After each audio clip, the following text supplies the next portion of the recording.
New Year's Eve, the most exclusive restaurant in Manhattan.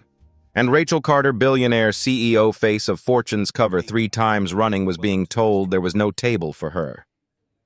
"I'm sorry, ma'am, we're fully booked." Around her, champagne glasses clinked, couples embraced, families laughed. Everyone had somewhere to be someone to hold. She turned toward the exit when a movement caught her eye. A black man at a corner table near the window rose from his seat. Beside him, a little girl with braided hair looked up. He met Rachel's gaze and waved her over.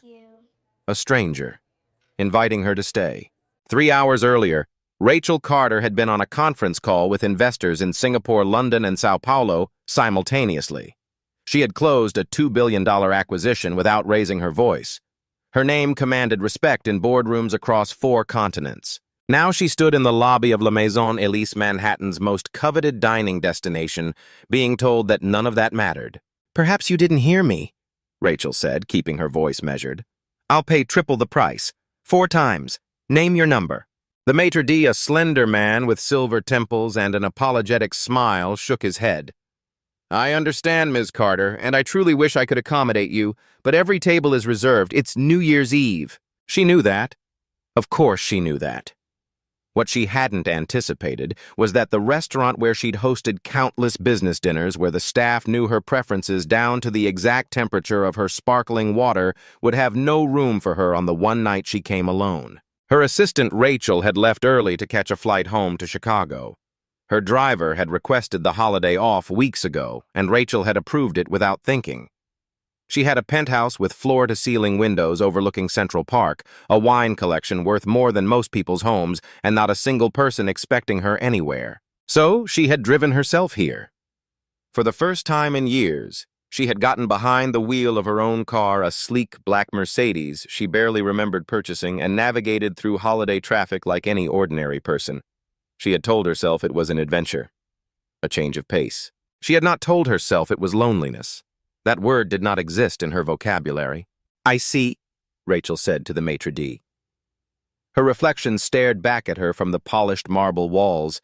Immaculate makeup, a charcoal cashmere coat that cost more than most monthly salaries, perfect posture. "Thank you for your time." She turned and walked toward the exit, her heels clicking against the floor with measured precision.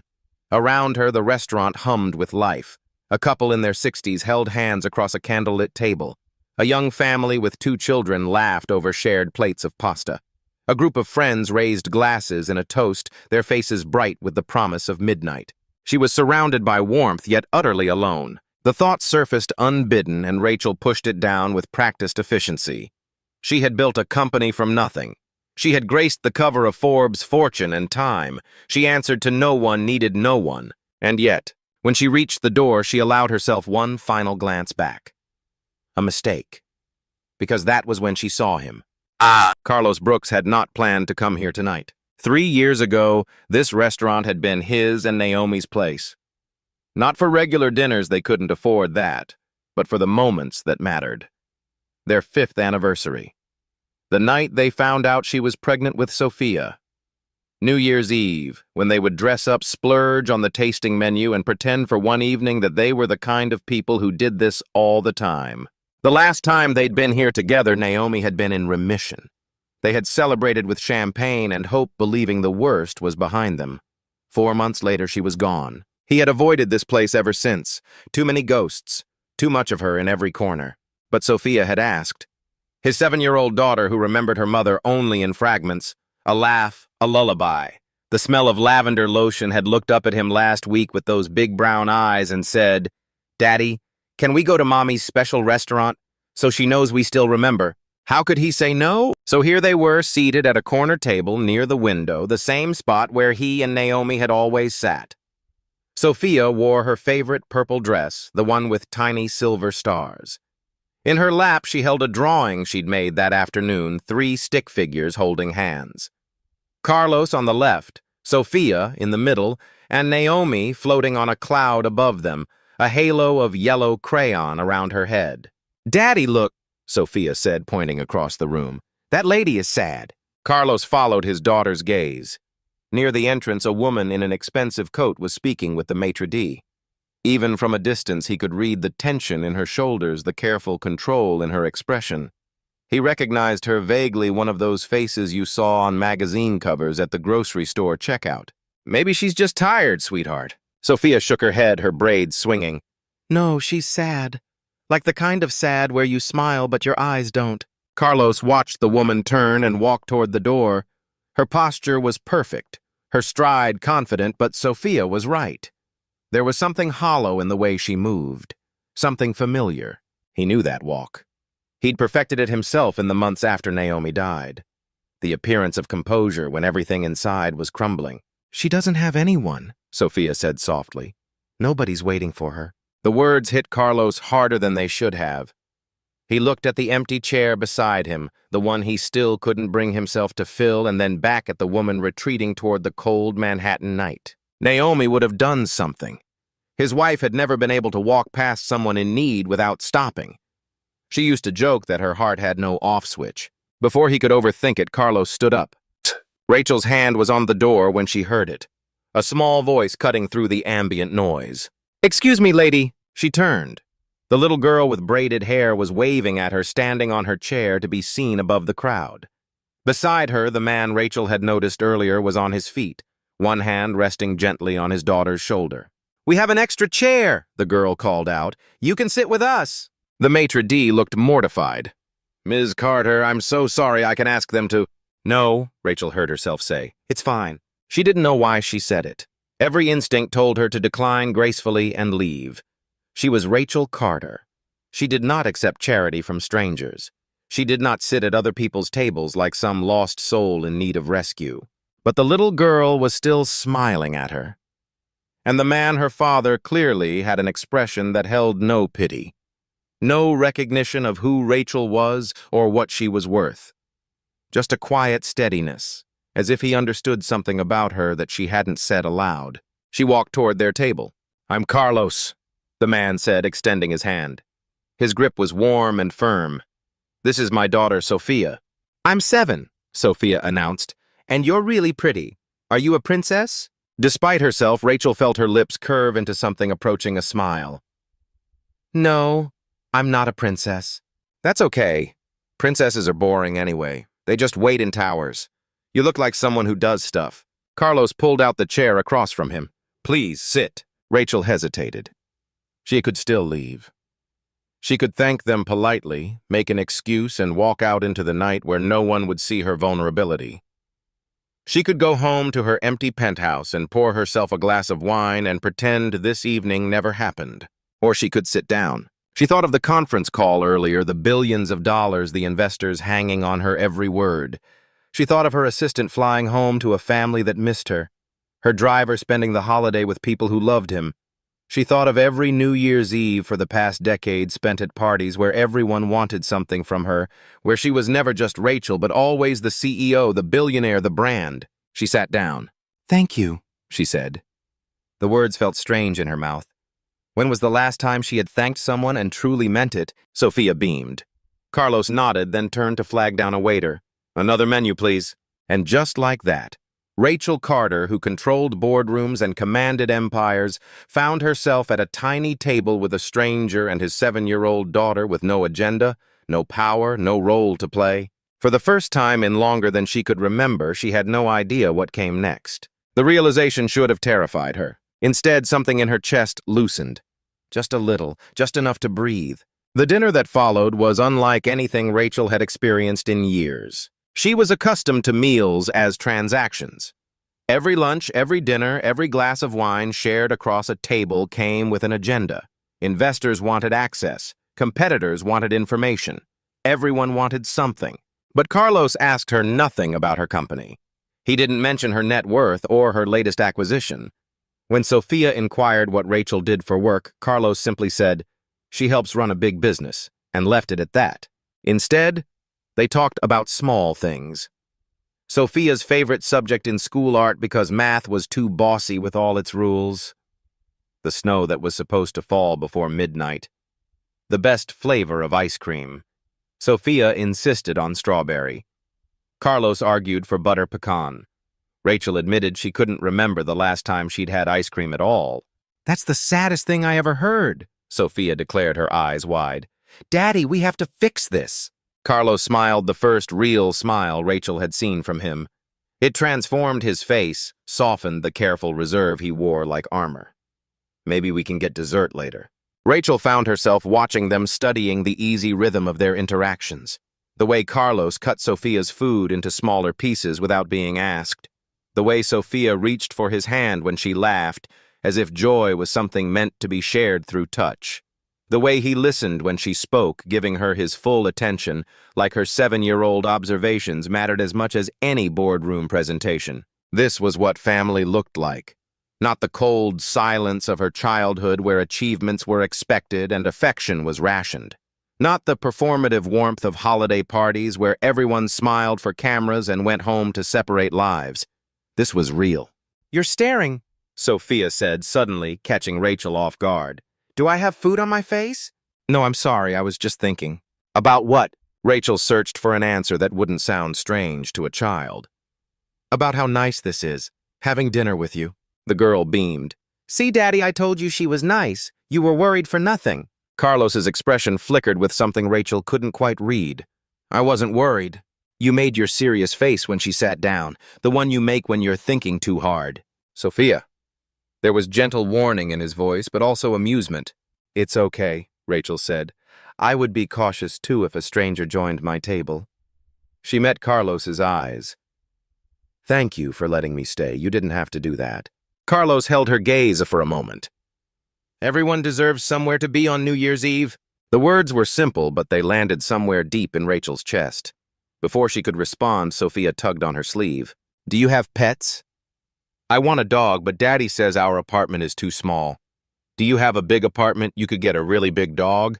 Like one of those fluffy ones that look like clouds? Rachel almost laughed. I don't have any pets. Why not? I travel a lot for work.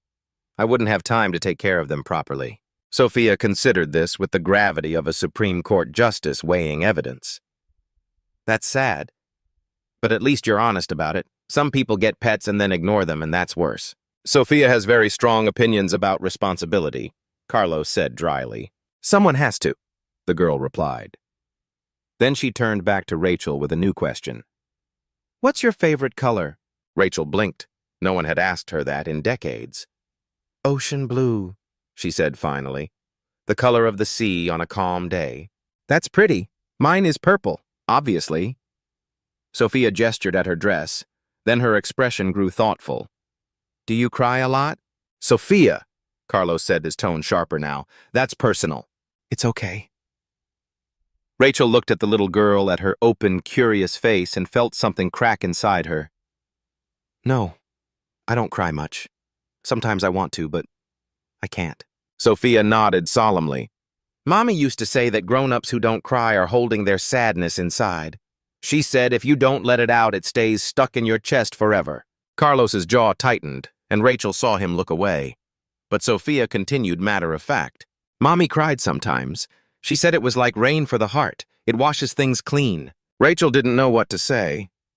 She looked at Carlos, at the grief still visible in the lines around his eyes, and then back at this remarkable child who spoke about her dead mother with such simple wisdom. Your mother sounds like she was very wise, Rachel said softly. She was, Carlos said, his voice quiet. She really was. When midnight came, the restaurant erupted in cheers. Champagne corks popped. Strangers embraced. Somewhere, a jazz band played the opening notes of Auld Lang Syne. Sophia stood on her chair and threw her arms around Carlos's neck. Happy New Year, Daddy! He held her tight. His eyes closed, and Rachel saw something raw flash across his face. Grief and love tangled together so tightly they had become the same thing. Then Sophia turned to her. Happy New Year, Miss Rachel? Before Rachel could react, small arms wrapped around her shoulders. The hug was brief and fierce, the way only children hug without reservation, without calculation. When Sophia pulled back, Rachel's throat felt tight. Happy New Year, she managed. Carlos extended his hand across the table. Happy New Year, Rachel. She took it. His palm was warm, his grip steady. And for one suspended moment as the old year died and the new one began, Rachel Carter felt something she hadn't felt in decades. Hope. She told herself it was a one-time thing, a strange, beautiful accident that couldn't happen again.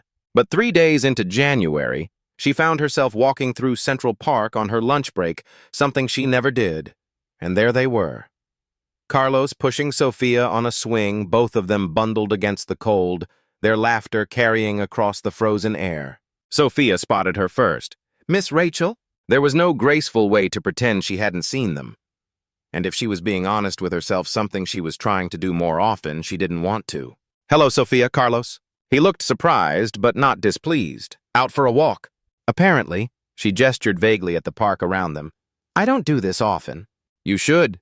Fresh air is good for the soul." "Come push me." Sophia jumped off the swing. "Daddy's arms are getting tired."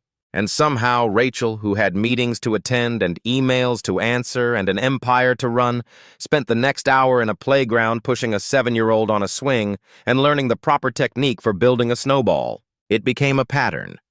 Coffee runs that accidentally coincided with Carlos's schedule. Weekend afternoons at the park when Sophia had no school.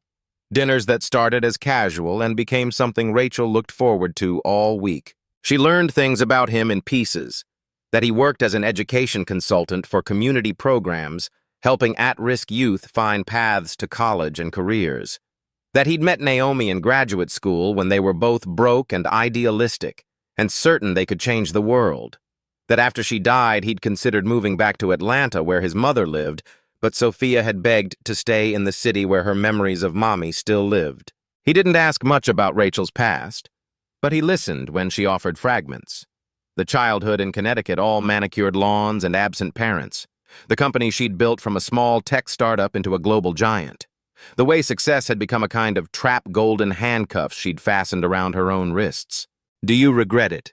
he asked one evening as Sophia napped on his couch and they sat in his small kitchen drinking tea. "Building what you built." Rachel considered the question. "I regret what it cost me, but I don't know if I could have been anyone else." Carlos nodded slowly. "I used to think that about grief. That it had to consume everything. That there was no room for anything else. And now..." He looked toward the living room where Sophia's sleeping form was visible, her arm around a stuffed elephant. "Now I think maybe there's room. If I'm brave enough to make it."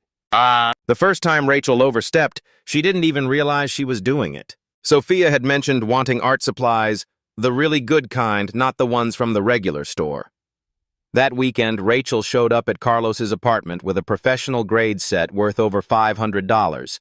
Brushes made from imported sable hair, pigments used by gallery artists, a wooden case with brass hinges. Sophia's eyes went wide. "For me, every artist needs proper tools," Rachel said, pleased with herself. But Carlos's expression had gone carefully neutral. "That's very generous, Rachel. Sophia, what do you say?" "Thank you, thank you, thank you."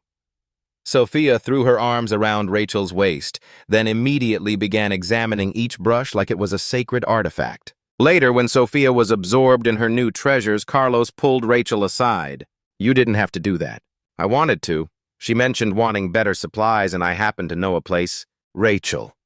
His voice was gentle but firm.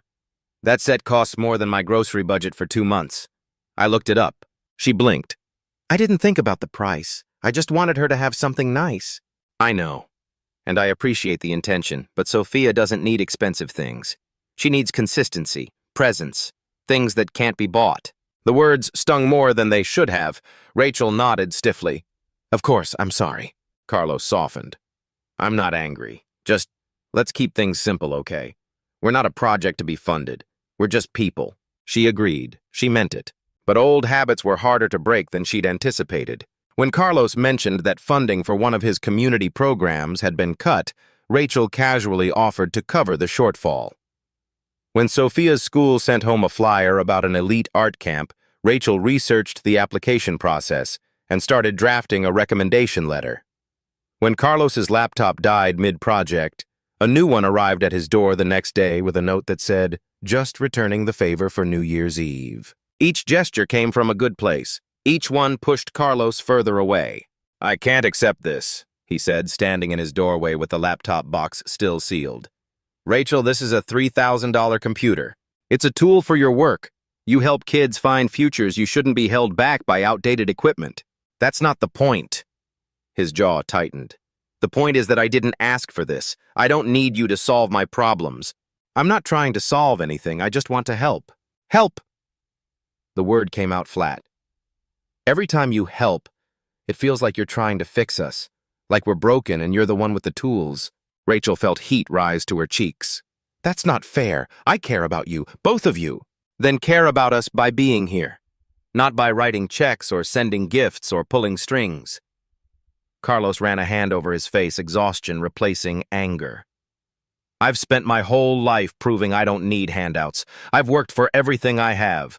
When you swoop in with your money and your connections, it makes me feel like none of that matters, like I'm not enough on my own.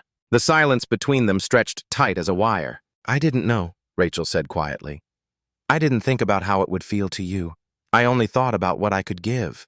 Carlos's expression shifted, something like sympathy or maybe recognition. I know, but that's the problem.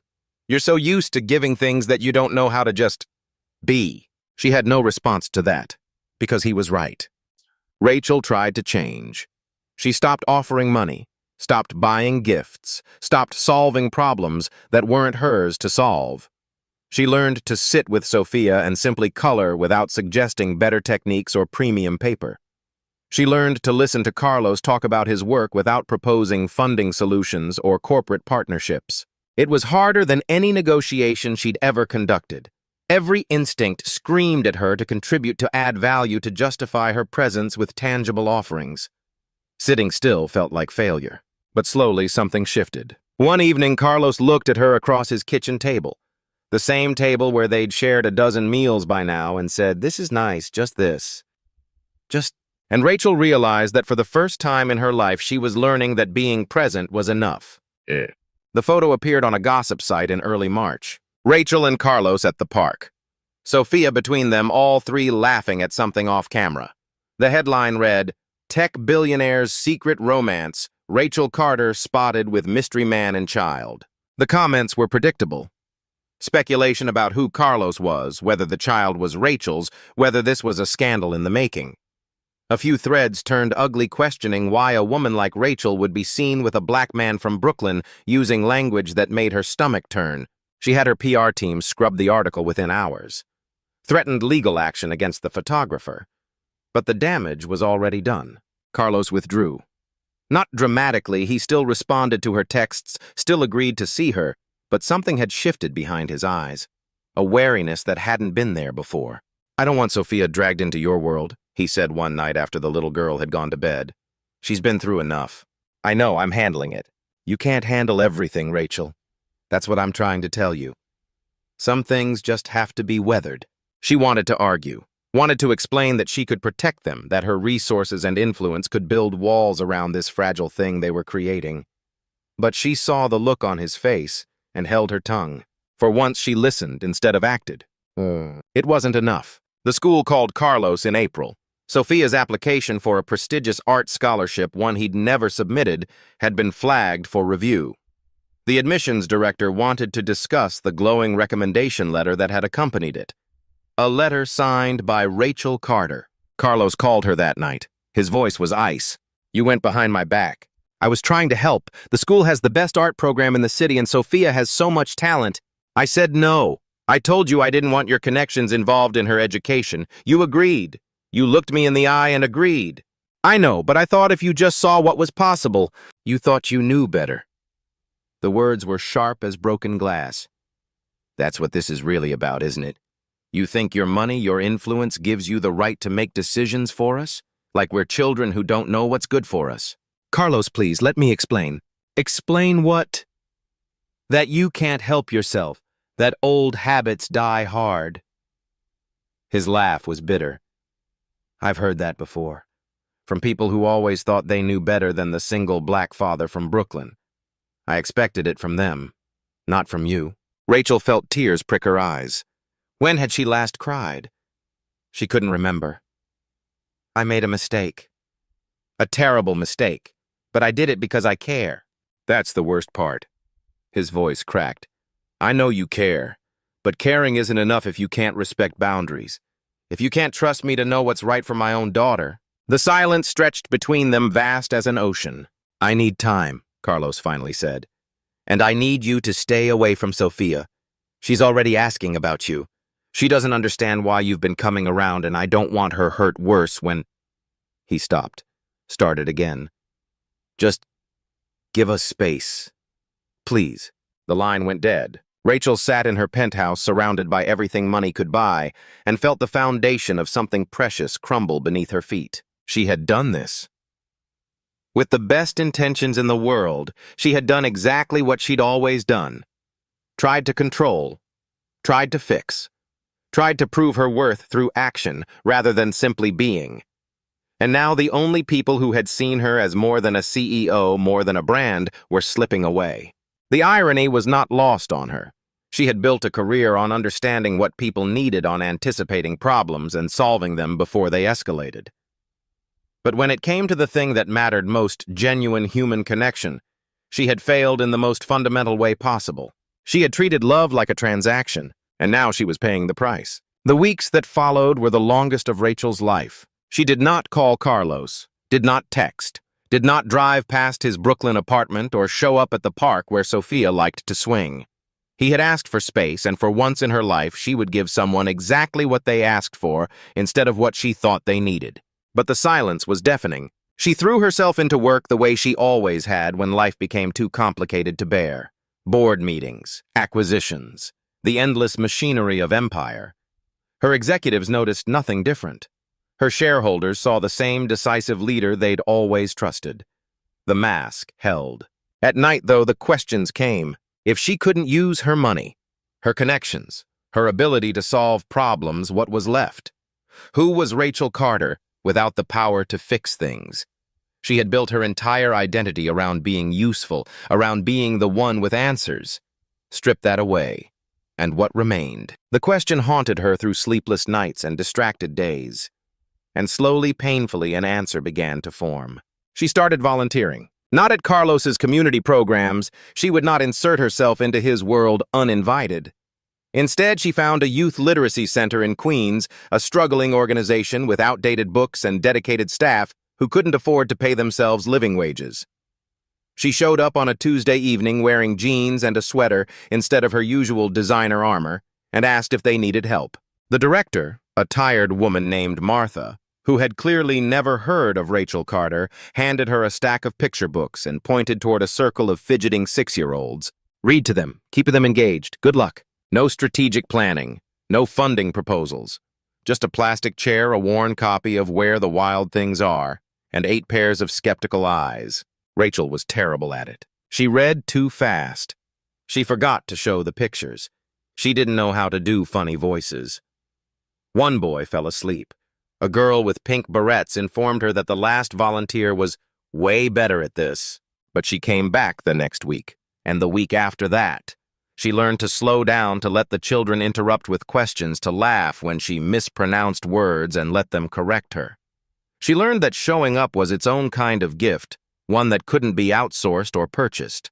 She learned finally what Carlos had been trying to tell her all along.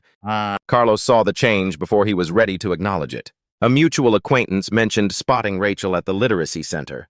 A colleague shared an article about how the tech billionaire had been quietly volunteering for months without any press coverage or tax-deductible fanfare. He told himself it didn't matter. People didn't change. Not really, but Sophia wouldn't let him forget. "When is Miss Rachel coming back?" she asked at breakfast. "Is Miss Rachel mad at me?" she wondered at dinner.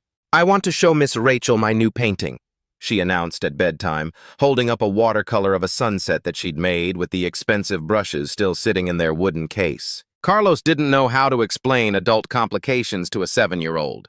He tried saying that sometimes friends need time apart. Sophia asked why. He tried saying that grown-ups make mistakes. Sophia asked if mistakes meant you couldn't be friends anymore. He had no good answer. One night in September, as Carlos tucked her into bed, Sophia handed him a new drawing. He looked at it and felt his breath catch. 4 figures this time. Carlos on the left, tall and steady. Sophia in the middle, grinning in purple crayon. Naomi floating on a cloud above them, the same yellow halo she always drew. And beside Carlos, holding his hand, stood a woman with brown hair and a blue dress. "That's Miss Rachel," Sophia said, pointing. "I put her next to you because she makes you smile. And Mommy's on the cloud so she can see that we're happy." Carlos stared at the drawing.